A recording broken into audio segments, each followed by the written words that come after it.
Comincia con gli auguri dell'avversario, un gesto di correttezza istituzionale, il mandato del nuovo presidente della provincia di Catanzaro. Auguri, buon lavoro. Grazie. In bocca al lupo.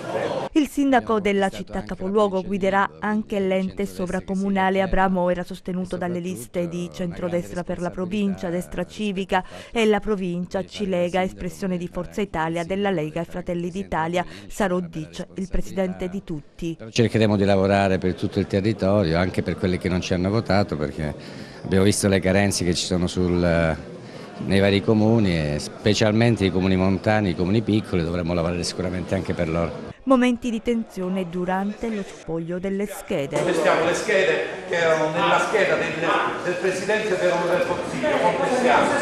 Competitor di Abramo, il sindaco di Soverato Francesco Alecci, candidato del Partito Democratico e di Area Civica, una sfida all'ultimo voto. È solo il meccanismo del voto ponderato che premia Catanzaro, premia il sindaco Abramo, ma lo premia per un solo voto, anzi per metà di un voto, e quindi credo che stanotte, lo dicevo prima, in tanti dormiranno sonni poco tranquilli. Io dormirò un sonno molto tranquillo e profondo perché ho dato il massimo. Il risultato delle urne, parliamo dei cosiddetti voti ponderati, è stato di 46.885 per Abramo e di 46.438 per Alecci. L'analisi del voto e la soddisfazione della coordinatrice di Forza Italia, Iole Santelli, per il risultato positivo incassato non solo a Catanzaro ma anche a Vibo. Le hanno vinte entrambe due presidenti di Forza Italia.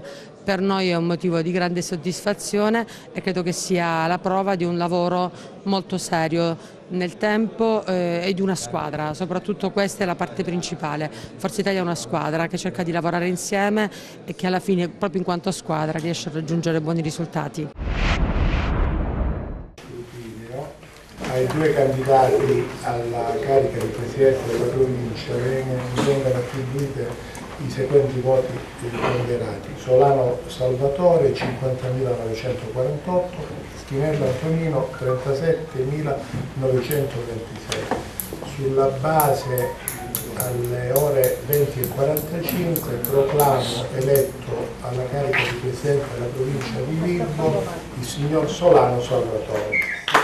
E Salvatore Solano, sindaco di Stefanaconi, il nuovo presidente della provincia di Vibo Valentia. Candidato dalla coalizione di centrodestra alla sua espressa indicazione del senatore di Forza Italia Giuseppe Mangialavori, per la sua elezione è stato cruciale il voto compatto della città capoluogo, che si è schierata con una forza elettorale che è andata al di là dello stesso centrodestra, imponendosi così nettamente su Antonino Schinella, sindaco di Arena, candidato del centro-sinistra. Solano è riuscito a prevalere anche nei comuni al di sotto dei 3.000 abitanti e in quelli dai 3.000 ai 5.000. La spuntata invece sono nei centri di fascia C, ovvero i comuni al di sopra dei 5.000 abitanti. Rimane comunque il dato politico più importante. È la prima volta da quando è stata istituita la provincia di Vibo Valentia che il presidente è chiaramente un esponente di centrodestra. È la prima dichiarazione a caldo appena eletta, quindi la sensazione innanzitutto. C'è emozione sicuramente, l'impegno sarà gravoso, però la soddisfazione che tanti sindaci, tanti amministratori hanno riposto in me la fiducia e io spero di ripagarli con l'impegno e per l'amore per questo territorio. Il tipo di votazione ha disegnato una certa linea, quindi questo rappresenta anche un impegno dal punto di vista politico. Io credo che i sindaci e gli amministratori dovranno avere un ruolo importante in questo percorso, perché il Presidente senza dei collaboratori non può fare più di tanto. E io mi auguro che attraverso la loro collaborazione possiamo ottenere dei risultati per questo territorio martoriato. È una provincia difficile questa e la gestione è complicata, come si immagina di avviare? Sicuramente bisogna risolvere i problemi di bilancio, quindi speriamo di poter raggiungere un'autonomia finanziaria e poi di iniziare il lavoro su strade, manutenzione, scuole e tutto quello che occorre. Quali sono le forze politiche di riferimento?